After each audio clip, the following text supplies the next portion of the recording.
Povo de Deus, boa noite. Paz seja convosco. Há um poder tremendo neste lugar. Ei, que maravilha! Você está sentindo o poder de Deus neste lugar? Essa atmosfera é maravilhosa. Há anjos do Senhor neste lugar. Há querubins trazendo a presença de Deus a este lugar. Desfrute este momento em nome de Jesus. Aleluia. Vamos dar uma salva de palmas para Jesus?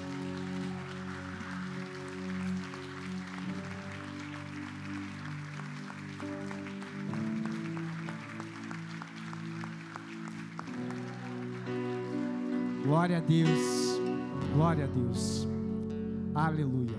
Amados, toma a sua Bíblia, aproveitar que você está em pé.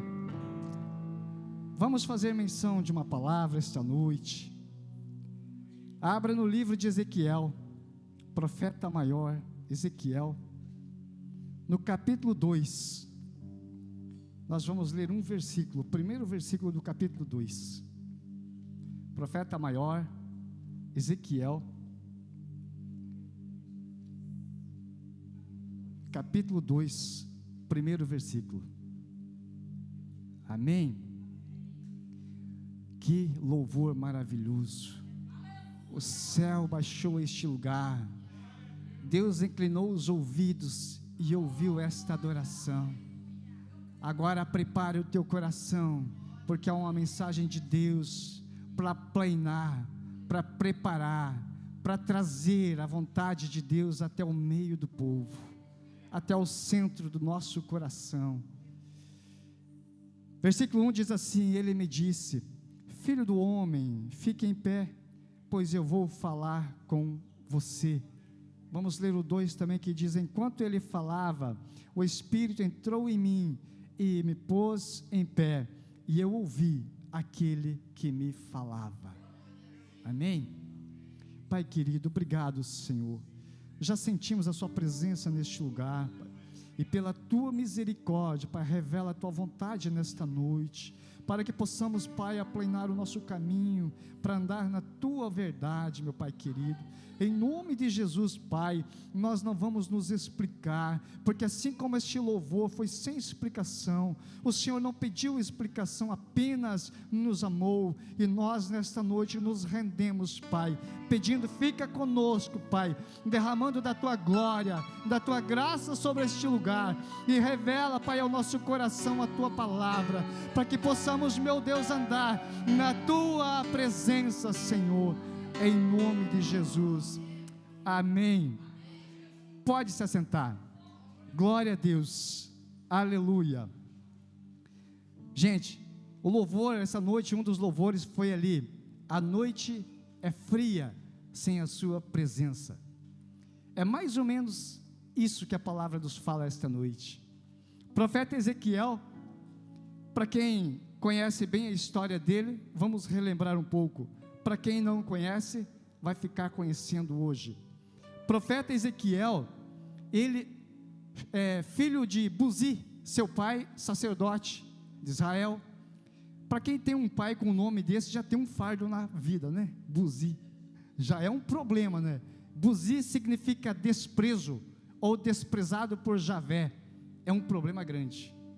Mas ele teve um filho chamado, que ele chamou de Ezequiel, que é Ezequiel, gente, me fugiu agora. O Senhor é minha fortaleza. Gente, me fugiu o significado. Então, Ezequiel significa: o Senhor me fortalece. Para quem era desprezado, tem um filho e coloca: o Senhor me fortalece. Sacerdote Buzi vem de linhagem já, porque ninguém podia ser sacerdote se não fosse da linhagem de Arão, da tribo de Levi. Ezequiel não podia ser diferente, estava treinado, crescendo, sendo capacitado para assumir neste mesmo comando de sacerdote. Ele não era chamado, ele era escolhido, porque ele nasceu na linha sacerdotal. Quem nasce na linha sacerdotal não escolhe, é escolhido. Aquele que é escolhido por Deus não tem escolha. Ezequiel não tinha escolha, mas a Bíblia diz que ele seria sacerdote. Mas no ano 605 antes de Cristo, um pouco antes, o profeta Jeremias profetizava sobre a nação, para a nação se arrepender, para a nação se voltar a Deus, mas a nação desprezou, não ouviu. E no ano 605, Deus envia Babilônia contra Israel, contra o povo hebreu. E Deus ainda fala através do profeta Jeremias, que é para o bem deles. Já pensou? Descer o inimigo, levar todo mundo cativo, e é para o bem ainda. Já pensou se fosse o mal? Mas quando não obedecemos, quando não andamos na obediência, nós sabemos que estamos sujeitos a alguns castigos. E o profeta Jeremias profetizou por 23 anos, e por 23 anos a nação não ouviu. Então, 605 a.C., Nabucodonosor desce sobre o povo e leva uma parte cativa. Em 597, ele vem de novo e leva agora a segunda parte. E na segunda parte está Ezequiel.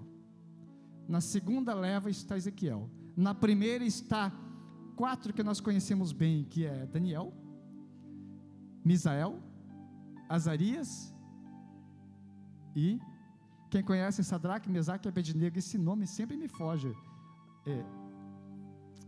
Ananias, Azarias e Misael, tá, gente? A gente costuma falar Sadraque, Mesaque e Abednego, né? E esquece os verdadeiros nomes deles. Você sabe que Sadraque, Mesaque e Abednego são o nome dos deuses que a Babilônia deu para eles. Não eram os nomes deles. O nome deles era Misael, Ananias e Azarias. Só que Nabucodonosor mudou o nome deles e colocou segundo os deuses da Babilônia. Assim como Daniel também. Nós conhecemos Daniel, que é o nome verdadeiro Daniel, mas na Babilônia ele era conhecido como Beltesazar, que era um nome também da Babilônia. Então é interessante a gente saber os verdadeiros nomes, e a gente chamar eles pelos verdadeiros nomes, que é os nomes que eles ganharam dos seus pais. Então na primeira leva foram esses 4, na segunda foi Ezequiel. Ezequiel tinha um sonho de ser sacerdote, mas agora é levado cativo. Ele vai para uma terra estrangeira, aproximadamente 1000 quilômetros da sua terra, e o seu sacerdócio fica no esquecimento. Ele tinha em volta, não há um documento certeza, mas por volta de 25 anos, e só podia exercer o sacerdócio com 30 anos, então pelo menos 5 anos antes ele foi tomado cativo. Mas deixa eu te falar uma coisa para você: quando Deus tem um plano para a tua vida, quando Deus tem um projeto, pode acontecer o que for, pode o inimigo entrar e fazer até uma bagunça, mas o propósito de Deus vai se cumprir. Não importa onde você estiver, o que vai importar e determinar o teu posicionamento. Não importa onde você está, Deus cumpre, Ele sempre cumpre. E o povo é tomado cativo ali. Em 586 vem a terceira leva, que daí levou praticamente todos os hebreus. Mas nós vamos ficar na segunda, que Ezequiel foi. Amados, a Bíblia diz aqui no início do capítulo 1, que nós não lemos. Quem está fazendo a escola de ensino aqui, nós lemos Ezequiel 1, não lemos? Ezequiel 1 nós lemos ali. Ezequiel estava à beira do rio Quebar, e ali ele viu os céus abertos, e como uma tempestade do lado norte vinha, ele olhou, e eis que no meio ele viu os céus abertos, e ele viu 4 seres, e esses 4 seres, quando ele olhou bem, ele viu que cada um tinha 4 rostos, um rosto de homem, um rosto de boi, um rosto de leão, e um rosto de águia. Isso é singular. Vocês lembram dessa? Aqui nós não temos, né? Nós não temos aqui, nós temos aquele símbolo só, mas é os símbolos da quadrangular. É os símbolos da quadrangular. Então o que Ezequiel viu ali foi justamente o que foi tirado para fazer os símbolos da quadrangular. Ezequiel olha e vê, então ele sabe que são querubins, e eu não vou me aprofundar aqui. Se você quiser olhar no capítulo 1, depois você pode olhar, que ele vê, ali ele descreve tudo o que ele vê, e no meio, os querubins, eles tocam uma asa na outra, e eles fecham, e no meio, ele olha como que uma abóbada, ou algo muito, não tem como descrever. Ele vê então a glória do Senhor, ele vê ali o fogo, um fogo, ele descreve como fogo, a glória do Senhor. Eu quero voltar um pouquinho e falar do pai dele. O pai dele era sacerdote, o pai dele apresentava sacrifícios no altar. Sacerdote Buzi apresentava o povo diante de Deus, e apresentava o sacrifício, a expiação, também do povo para Deus. Então o sacerdote pai dele tinha acesso ao Santo dos Santos, e adentro, ali na arca, ou no propiciatório, ele apresentava o sangue aspergido diante de Deus, e quando ele adentrava aquele lugar, ele era amarrado, e então, uma vez por ano, e ele tocava uma campainha, ele chacoalhava uma sinetinha sempre. Se estava tocando aquela sinetinha, estava tudo bem, mas se parasse, eles puxavam pela corda, porque ninguém podia entrar lá, senão o sacerdote, puxava pela corda porque estava morto, por causa da glória de Deus, se encontrava em pecado. Mas, então o pai de Ezequiel, ele apresentava isso diante de Deus. Ezequiel nunca viu a arca, Ezequiel seria o próximo a vir, porque ele seria a linha, o sucessor do pai. Ele apresentaria esse sacrifício na arca, no propiciatório. Ele não teve essa oportunidade, ele foi arrancado antes e levado cativo. Agora, ele está olhando para o céu, e está vendo a mesma visão, só que numa proporção indescritível, uma proporção indescritível. O pai dele viu o que Moisés construiu, ele vê o que está no céu, ele vê o que Deus revela para ele, a verdadeira glória do Senhor.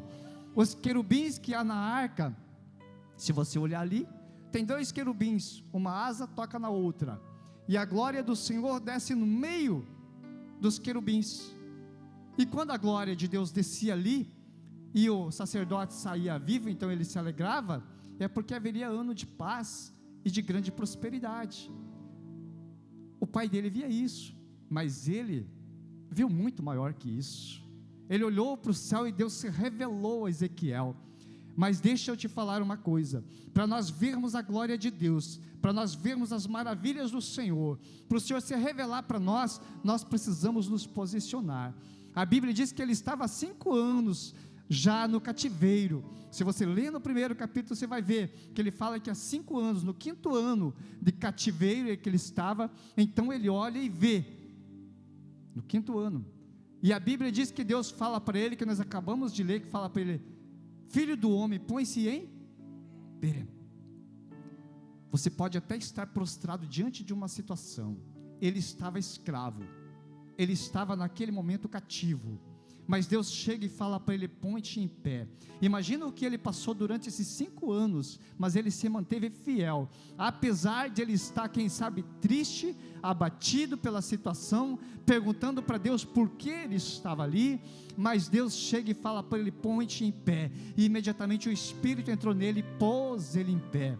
Se você se posicionar diante de Deus, o Espírito do Senhor descerá até ti e te manterá em pé, e você fará a obra do Senhor com grande prazer e alegria.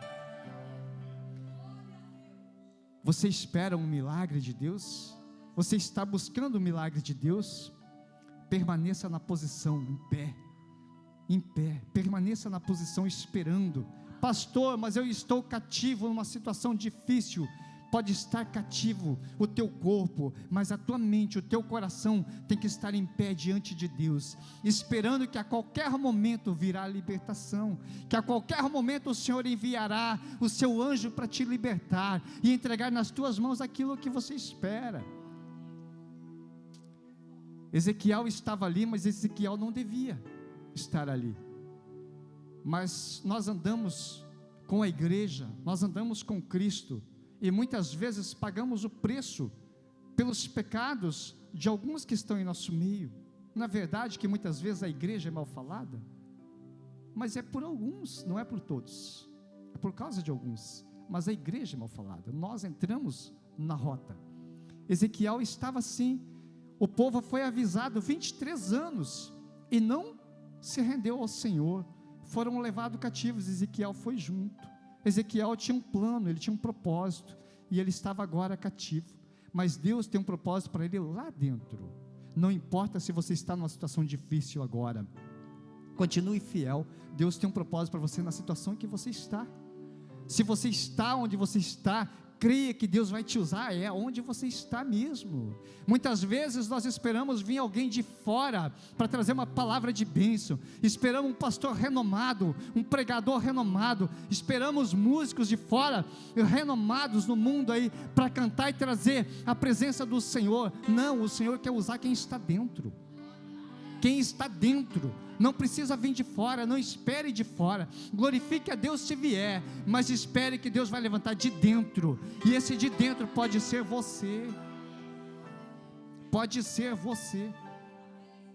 que louvor ungido esta noite, que louvor poderoso.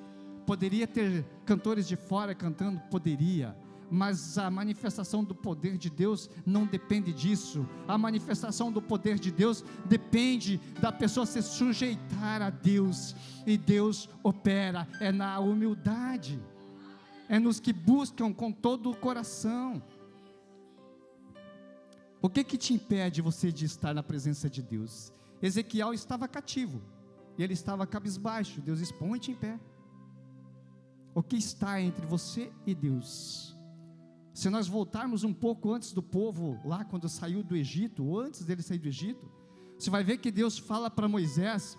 Moisés vê uma árvore pegando fogo lá, a sarça, e ela não se consome. Moisés vai até lá, chega lá, aí Deus fala para Moisés: tira a sandália, porque o lugar que tu pisa é santo. Sabe, a sandália estava entre Moisés e a terra santa. Ele precisava tirar essa sandália e tocar na terra santa. O que te impede de tocar a presença de Deus? O que está entre você e a presença de Deus? Tem algo que impede de você ter um contato direto com Deus? Alguma coisa está impedindo você de ver a glória de Deus? Ezequiel estava prostrado, mas Deus falou: põe-te em pé, e quando ele pôs-se em pé, ele foi cheio do Espírito. Por um momento ele estava com dificuldade, mas depois ele foi cheio do Espírito. Deixa eu te falar uma coisa: existem duas situações na vida do crente. Existe o deserto e existe o cativeiro. Em qual você está? O povo saiu do Egito e foi levado para o deserto, mas eles foram levados ao deserto para serem tratados, para serem capacitados, para serem treinados, para então entrar para a bênção, para a glória, entrar para a terra prometida, para Canaã. Mas eles precisavam passar pelo deserto. Por quê? Para serem aprovados. Depois de aprovado, Deus fala: está aqui a bênção. Se você está no deserto, Deus te conduziu ao deserto, permaneça firme, que Deus está te testando, te provando. E o deserto não é lugar para ficar, o deserto é transitório, o lugar não é definitivo, o lugar é apenas momentâneo. Permaneça firme. Lá no deserto, o povo era para ficar apenas uns dias, eles ficaram 40 anos. Alguns deles fizeram do deserto um cativeiro, morreram lá, porque foram desobedientes até o final. O deserto é para aprendermos, para crescermos, mas o cativeiro, o povo de Israel estava cativo de Babilônia, porque desobedeceram. O cativeiro é por causa da desobediência. Quando Deus nos entrega ao cativeiro, é porque estamos na direção errada e não estamos ouvindo a Deus. Mas até o cativeiro é transitório, não é para ser permanente. Até lá é para ser apenas por um momento. Deus tinha enviado Ezequiel lá no cativeiro justamente para isso, para pregar arrependimento à nação, apesar de a nação não ter se arrependido antes, mas agora no cativeiro, talvez eles se rendessem, mas Deus diz para Ezequiel: olha, este povo é duro, eles ouçam ou não ouçam, quer não ouçam, você fale, não temas, porque talvez eles até te ameacem, talvez eles até te façam alguma coisa, mas não tema, mas eles não vão te ouvir. Deus estava falando para Ezequiel: eles não vão te ouvir. Amados, a primeira coisa que nós temos que fazer uma leitura é: estamos no deserto, estamos no cativeiro. Se detectarmos que estamos no cativeiro, nós temos que ouvir a mensagem de Deus. Deus está presente em qualquer lugar. Deus é um Deus de amor e Ele quer trazer salvação a qualquer que seja o lugar, mas Ele espera uma posição nossa, um posicionamento. Deus não faz nada que nós não queremos. Ah, pastor, mas eu não queria ir para o cativeiro, mas desobedeceu. Quando desobedecemos, nós vamos para o cativeiro. Não importa se queremos, é o ciclo, é o caminho, mas até lá Deus está para nos dar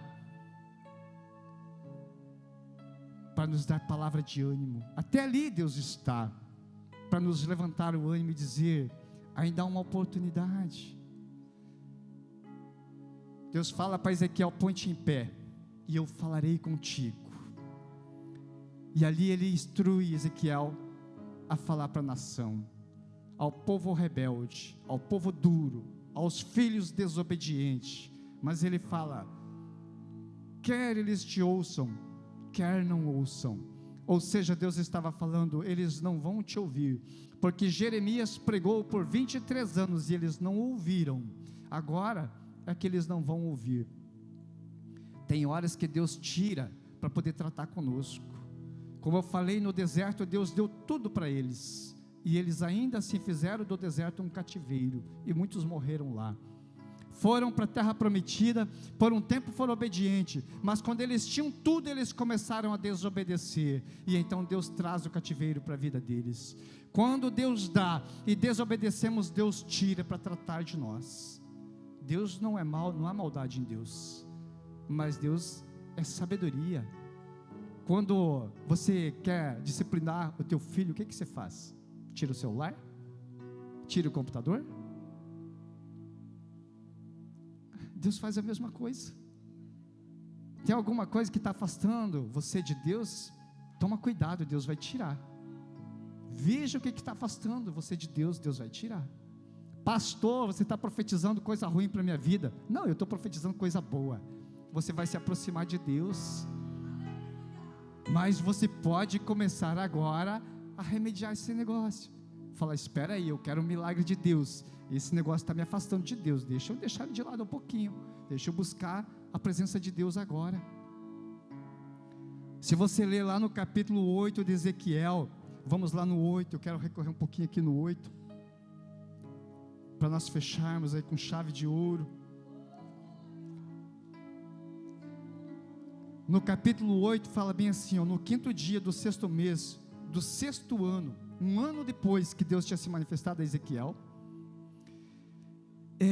eu e as autoridades, 8:1, eu e as autoridades de Judá estávamos assentados em minha casa, quando a mão do soberano, o Senhor, veio sobre mim. Olhei e vi uma figura como que de um homem. Aqui ele descreve o mesmo que ele viu lá no começo, dentro do carro de fogo lá, tá? O primeiro automóvel surgiu no céu, né? Se você ler o primeiro capítulo de Ezequiel, você vai ver que lá era um grande automóvel, né? Tinha rodas e as rodas não se viravam. Para onde ia o Espírito, as rodas iam sem se virar, para frente, para trás, para o lado, e as rodas eram cheias de olho. Primeiro carro, o carro de Deus, cheio de querubins em cima ali, né? Então Deus inventou o carro já lá no céu, já. Olhei e vi uma figura como um homem, do que parecia ser a cintura para baixo dele era fogo, e dali para cima a sua aparência era tão brilhante como metal reluzente. Ele estendeu o que parecia um braço e pegou-me pelo cabelo. O Espírito levantou-me entre a terra e o céu, e em visões Deus, Ele me levou a Jerusalém, à entrada da porta do norte do pátio interno. Deixa eu falar uma coisa para você aqui, só uma pausinha. É difícil Deus falar para você: põe-te em pé? É difícil você se pôr em pé? Às vezes é, né? Muitas vezes nós ouvimos pregação aqui: você quer milagre, se posicione. Você quer receber a bênção, tome uma posição, se humilhe, busque a presença de Deus, não vem apenas buscar o milagre. E nós ouvimos muito isso e precisamos ouvir, porque o ser humano, o homem, ele vive muito do buscar, mas ele nunca quer dar, ele nunca quer se entregar. Eu só quero buscar, vem a mim. É tipo sanguessuga e suas 2 filhas, dá, né?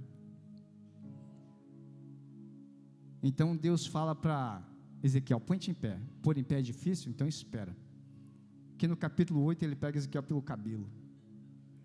A Bíblia diz que ele estava sentado junto com os anciãos em casa, né? A mão do Senhor vem e pega ele pelo cabelo. Não ficou em pé, Ezequiel? Eu te pego pelo cabelo, então. Você quer ser pego pelo cabelo ou quer ficar em pé? Fica em pé, é melhor, é menos dor, né? Vamos ficar em pé que é menos dor. Se Deus pegar pelo cabelo vai doer, vai causar dor, vai machucar. Mas Deus pega Ezequiel e leva lá onde estava a raiz do problema. Sabe por que muitas vezes nós entramos no cativeiro? Porque tem problemas e nós não queremos tratar. Tem problemas e nós não queremos ver. Tem problemas, mas nós não queremos apresentar para Deus, nós queremos só a solução. Senhor, me dá a solução, o problema deixa que eu resolvo. E o problema é que afastou a solução. O problema é que está afastando a presença de Deus da nossa vida. E daí ele fala: me levou a Jerusalém, à entrada da porta do norte do pátio interno, onde estava colocado o ídolo que provocava o ciúme de Deus.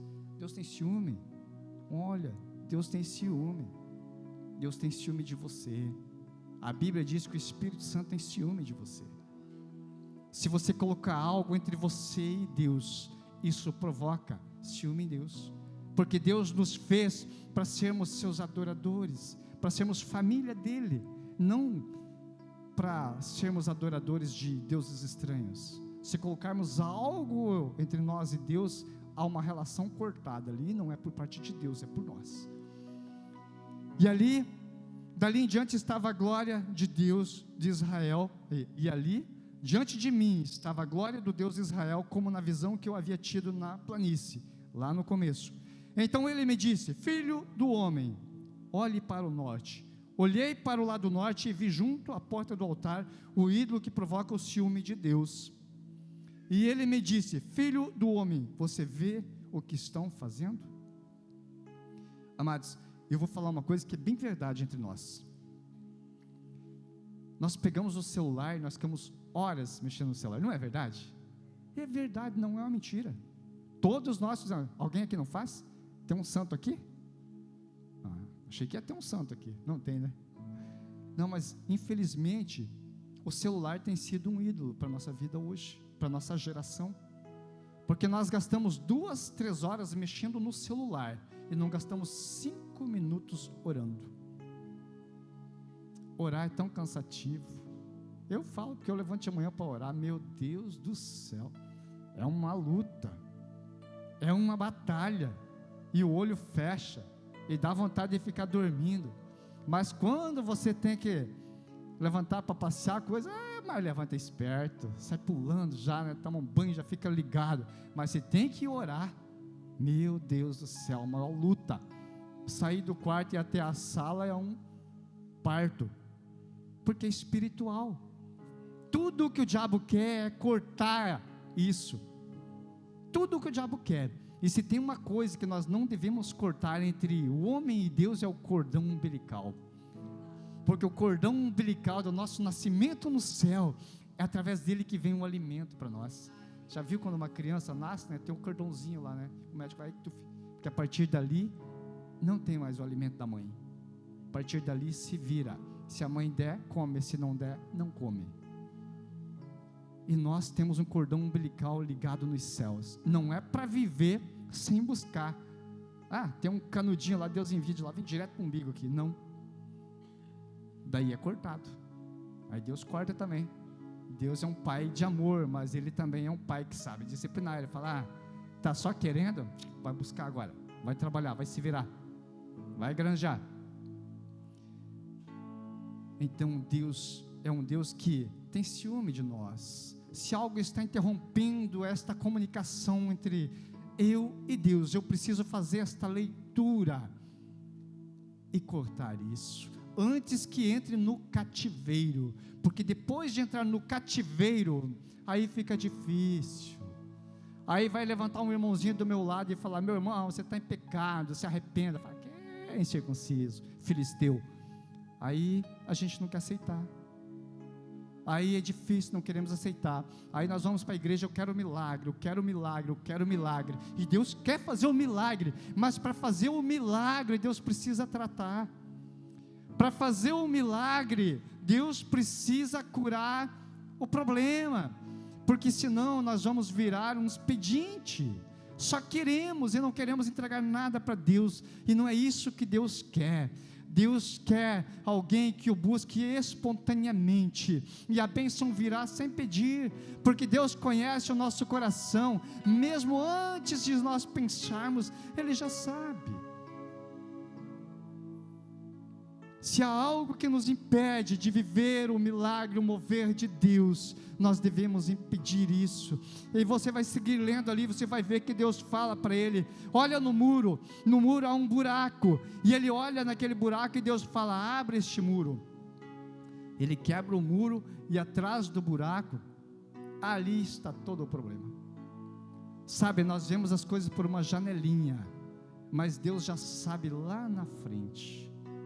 É apenas uma coisinha, mas Deus sabe que não é apenas, é algo grande, é algo que vai nos levar ao inferno, é algo que vai nos tirar da presença. Não é o milagre de Deus que vai nos salvar, mas é a nossa posição diante de Deus, para permanecer na salvação. Deus não tira ninguém do inferno, Ele impede que vá, se a pessoa se render, mas depois que for, Ele não tira. No dia do juízo, não haverá salvação, haverá apenas os que já foram salvos, e os que foram condenados, e pronto. A salvação depende de nós, permanecer na presença depende de nós, não depende do milagre de hoje. O milagre já aconteceu há mais de 2000 anos atrás, que nós fomos ali resgatados pelo sangue do Cordeiro, derramado na cruz do Calvário. O milagre já aconteceu, aleluia.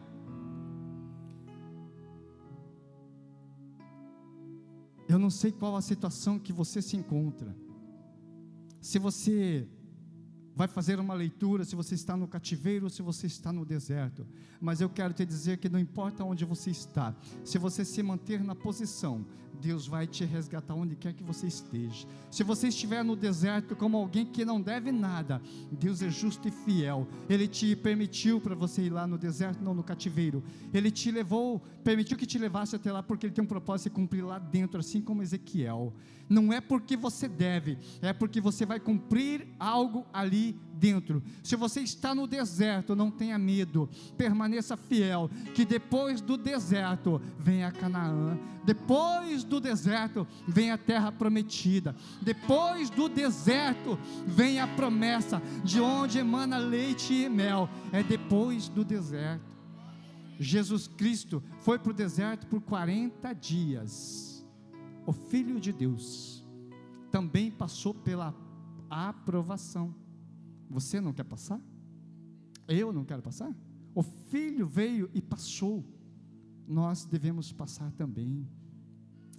É aprovado que Deus delega para você, é depois da prova que vem a nota, e que você seja aprovado por Deus, em nome de Jesus Cristo, amém?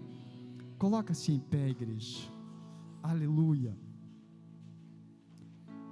A minha oração é que você veja céus abertos na tua vida, é que você consiga ver a glória de Deus todos os dias, porque com certeza ela nos fortalece. Que o dia que você se sentir no cativeiro, você saiba que você está ali, não é porque você pecou, mas é porque Deus está tendo um propósito na vida de alguém ali, e você já vai fazer essa leitura e já vai começar a procurar a pessoa, falar: existe por aqui alguém que precisa de um milagre, porque Deus me enviou até este lugar, é porque Deus quer fazer um milagre na vida de alguém. Que você se sinta um Ezequiel, aonde você estiver, alguém que não está no pecado, mas que sabe que tem um propósito para ser cumprido. Ezequiel não foi sacerdote, mas foi profeta de Deus, foi profeta que marcou a época, foi profeta que foi usado poderosamente. Que você seja profeta de Deus, aonde você estiver, que você seja a boca de Deus, que você veja os céus abertos, que você seja cheio do poder de Deus, que nunca se encurve para o pecado, mas que esteja em pé todas as vezes diante de Deus, dizendo: Senhor, não sou Isaías, mas eis-me aqui, usa-me, aleluia. Pai querido, eu te louvo, meu Deus, Obrigado, Senhor, pela tua palavra, meu Pai. Obrigado, meu Deus, pela tua misericórdia, porque mais uma vez o Senhor prova para nós que tem prazer e tem desejo de nos alcançar. Pai, eu apresento uma igreja diante do Senhor. Meu Deus, eu não conheço cada coração que está aqui, mas o seu Espírito que está neste lugar, Ele está consolando, Ele está trazendo palavras de ânimo, Ele está trazendo palavra de conforto, Ele está trazendo palavra de consolo. Este Espírito, Pai, está colocando pessoas em pé nesta noite. Eu creio, meu Pai, num grande mover. Eu creio, meu Deus, nos grandes profetas que se levantarão nesta noite e que serão boca do Senhor aonde eles estiverem. Meu Deus, em nome de Jesus, eu quero, meu Deus, profetizar a bênção em cada lar, em cada vida, em cada família, em cada empresa, em cada homem, em cada mulher, em cada jovem, em cada adolescente, em cada criança. Eu quero profetizar que haja a presença do Senhor, o derramar da graça e da misericórdia a cada dia, em nome de Jesus Cristo. Aleluia.